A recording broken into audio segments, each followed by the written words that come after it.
दोस्तों अक्सर आपको देखने को मिलता होगा कि मामला जो कि इतना सीरियस नेचर का नहीं था, इतनी ग्रीवियस हर्ट मतलब बहुत ज्यादा उसको चोट नहीं आई थी। मतलब कि जो कहता है सेक्शन 307 अटेम्प्ट टू मर्डर, और अटेम्प्ट टू मर्डर वाला जो मामला है वो बना दिया जाता है। कई बार झूठे मामले बनाए जाते हैं, कोर्ट में बाद में प्रूव करना होता है कि मामला 307 का नहीं था। कई बार प्लांट किया जाता है, कई बार आर्म्स एक्ट के सेक्शन भी लगा दिए जाते हैं। 307 के मामलों में जल्दी से बेल नहीं होती, तो कोशिश यही करनी चाहिए शुरू से ही कि 307 को आप चैलेंज करते जाओ कि 307 नहीं बनता, 323 बनता है तो कैसे बनता है उसको आपको बताना होगा। 307 आईपीसी के बारे में आज काफी कुछ हम चर्चा करेंगे अपनी इस वीडियो में।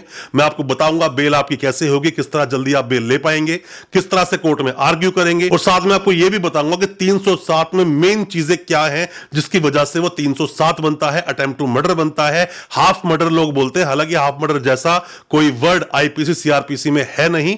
काफी कुछ आपको जानकारी मिलेगी 307 आईपीसी के बारे में। ज्यादा कुछ जानने के लिए दोस्तों बने रहिए हमारे इस वीडियो के साथ। नमस्कार दोस्तों, फिर एक बार स्वागत करता हूं आप सभी का अपने इस यूट्यूब चैनल पर जिसका नाम है फाइट फॉर ट्रू। मेरा नाम है वीरेंद्र वर्मा। दोस्तों होता क्या है कि कई सारे मामले 307 का कलर देकर बनाए जाते हैं। 307 का कलर देते ही सामने वाला इंसान जेल जाता है, जेल में काफी लंबे समय तक रहना पड़ता है, और वकील साहब गलती कहां कर रहे होते हैं कि बेल पर बेल तो लगा रहे हैं पर वो ये प्रूव नहीं कर रहे कि 307 बनता ही नहीं है। कई बार मामले 307 के होते नहीं है पर आप बेल 307 में मांग रहे होते हो। तो इस वीडियो में जो मैं आपको बताने वाला हूं, खास करके आप ये समझिए, पहले बोलते हैं हाफ मर्डर। हाफ मर्डर जैसा कोई वर्ड नहीं होता, अटेम्प्ट टू मर्डर होता है। अटेम्प्ट टू मर्डर का मतलब क्या होता है कि आपने किसी पर अटेम्प्ट किया, किसी की जान लेने का प्रयास किया। अब आप बोलेंगे सर मैंने गोली तो चलाई थी पर उसको लगी तो है नहीं, तो यहां पर 307 कैसे बन गया? बनेगा आपकी नीयत जो थी, मतलब इंटेंशन का होना बहुत जरूरी है। इंटेंशन होती है, प्रिपरेशन होती है, और साथ में अटेम्प्ट होता है। आप जब भी किसी को गोली चला रहे हैं किसी की तरफ, उसको लगेगी तो मर ही जाएगा। मतलब कोई भी ऐसी चीज कि अगर वो कारित हो जाए पूरी तो सामने वाला मर जाएगा, यही है अटेम्प्ट टू मर्डर। मान लीजिए किसी कुल्हाड़ी से किसी ने किसी के सर की तरफ वार किया पर वो कंधे पर चोट आई, तो अगर सर पे लगता तो इंसान मर जाता। 307 का मामला है, छोटी मोटी खरोंचे आई हैं, थोड़े से स्टिचेस आए हैं, मतलब कि इंसान हॉस्पिटल गया, 1-2 दिन में डिस्चार्ज भी हो गया, ज्यादा ग्रीवियस हर्ट नहीं है, ज्यादा चोटें नहीं आई है। 307 का मामला नहीं है। हो सकता है 326 का हो सकता है मामला सिर्फ 323 का हो सकता है मामला सिर्फ 308 का हो। इस पर आर्ग्यू करेंगे आपके वकील साहब। 307 के मामलों में ऐसे ही आप फंस जाते हो और सालों साल तक बेल नहीं होती। पर यहां अगर आप 307 को चैलेंज करेंगे, 307 पे अच्छे से आर्ग्यू करेंगे, आपकी बेल भी होगी, आप डिस्चार्ज भी हो जाओगे। आपका कोई भी अगर केस 307 का होता है तो क्रिमिनल वकील जो होते हैं, जैसे मैं अपनी अगर बात करूं तो हम लोग क्रिमिनल केसेस ही लड़ते हैं। और मैं हमेशा से बोलता हूं, कोई भी नए वकील साहब है, कोई भी लॉ स्टूडेंट है, कोई भी कानूनी जानकारी ले रहा है, या फिर आपका सगा संबंधी जानकार कोई जेल में है, 307 के मामले को लेकर पहली बात तो एफआईआर को बार बार पढ़ें, एफआईआर में से कुछ पॉइंट्स निकालें, और वकील साहब की खुद की जो एक्सपर्टीज होती है केसेस को लड़ने की, वो बहुत ज्यादा महत्वपूर्ण होती है। क्योंकि ये क्रिमिनल मामले हैं। ये 307 का मामला बहुत सीरियस होता है। सीरियस क्यों है? 302 में तो किसी को मारा वो मर गया, गवाही देने के लिए सामने नहीं है, पर 307 में सामने खड़ा होता है वो कंप्लेनेंट, जिसको आपने मारा था, जिसकी चोट लगी है, वो सामने खड़ा होता है। अब एक केस में मान लीजिए कोई इंसान ये बोलता है कि मैंने उसको चाकू मारा, पर चाकू में उसको मारना नहीं चाहता, चाकू वो लग गया, तो आपके हाथ में वो चाकू कर ही क्या रहा था?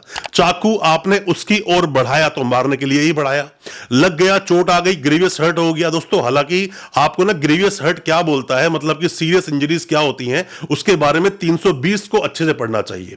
320 पर डिटेल्ड वीडियो बनाई है हमने अपने इस चैनल पर, उस वीडियो को हम डाल भी देंगे डिस्क्रिप्शन में। उस वीडियो को पूरा आप देखेंगे, समझ जाएंगे कि 320 कब लगता है, 326 कब लगता है। पर 307 में यह गलती आप बिल्कुल ना करें। 307 लगते ही बस 307 को समझकर पीछे भागना शुरू कर दें और सिर्फ बेल बेल बेल करें, ऐसे में बेल आपकी नहीं होगी। जब भी कभी 307 का मुकदमा किसी पर भी दायर होता है तो ऐसे मामलों में खास करके कुछ चीज देखी जाती है, जैसे कि रीजनेबल डाउट, मतलब किसी इंसान पर डाउट हो सकता है कि उसने ही अटेम्प्ट किया होगा, सामने वाले को मारने की कोशिश की होगी उस इंसान ने। पॉसिबिलिटीज कितनी थी, अगर इंसान के वो चीज लग जाती तो इंसान मर ही जाता, कितनी पॉसिबिलिटीज थी उसके मरने से। मान लीजिए छोटा पत्थर किसने जो फेंक कर मारा, अब बोलता है कि जरूर पत्थर फेंक कर मारा और मेरे बहुत तेज चोट लगी, 307 में डाल दो, ऐसे कैसे हो जाएगा? छोटे से पत्थर से किसी की मौत नहीं हो सकती। इंटेंशन भी देखी जाती है, इंटेंशन आपकी क्या थी। इंटेंशन अगर आपकी जो भी थी, मान लीजिए कहीं पर आप गए, हाथापाई हो गई, हाथापाई में किसी इंसान को चोट लग गई, आप उसको पहले से जानते ही नहीं हो, वो भी आपको मार रहा है, आप भी उसको मार रहे हो, ऐसे में भी आप पर मुकदमा तो दर्ज होगा, पर यहां पर इंटेंशन देखी जाएगी, सामने वाले की इंटेंशन मारने की ही थी या इंटेंशन मारने की नहीं थी। दोस्तों 307 का मामला हालांकि है बहुत सीरियस, पर इसके अंदर जो सजा की हम लोग बात करें तो इसमें 10 साल तक की सजा है, लाइफ टाइम का भी प्रावधान है और डेथ तक का भी प्रावधान है। तीनों प्रावधान इसके अंदर है। 307 की जो पहले मैंने वीडियोस बनाई थी उसमें बताया था कब कब कितने कितने सजा मिलती है, पर आपको बेल लेने के लिए ग्राउंड्स अपने मजबूत बनाने होंगे, आपको दिखाना होगा कि मामला 307 का आपको कैसे नहीं बनता है, आपकी इंटेंशन सामने वाले को मारने की नहीं थी। इसी में प्लांट अगर कर दिया गया है, आर्म्स एक्ट को भी सेक्शन 25 डाल दिया, सेक्शन 27 डाल दिया, तो उसे भी आप प्रूव करोगे कि पुलिस ने कोई बरामदगी की है, या पुलिस हो सकता है कोई प्लांट कर दे। पुलिस को कभी भी कोर्ट बिल्कुल सीधी नजर से नहीं देखता है, डाउट हमेशा रखता है कि पुलिस हो सकता है कि प्लांट कर कर इस केस को ले आई हो। आप अपने केस से जुड़ी हुई हर बात अपने वकील को डिटेल में बताएं, ताकि डिटेल में उस केस को जब फाइट करें, अच्छे से फाइट करें, और जल्द से जल्द कोई इंसान अगर जेल में है उसको बाहर निकाल सके।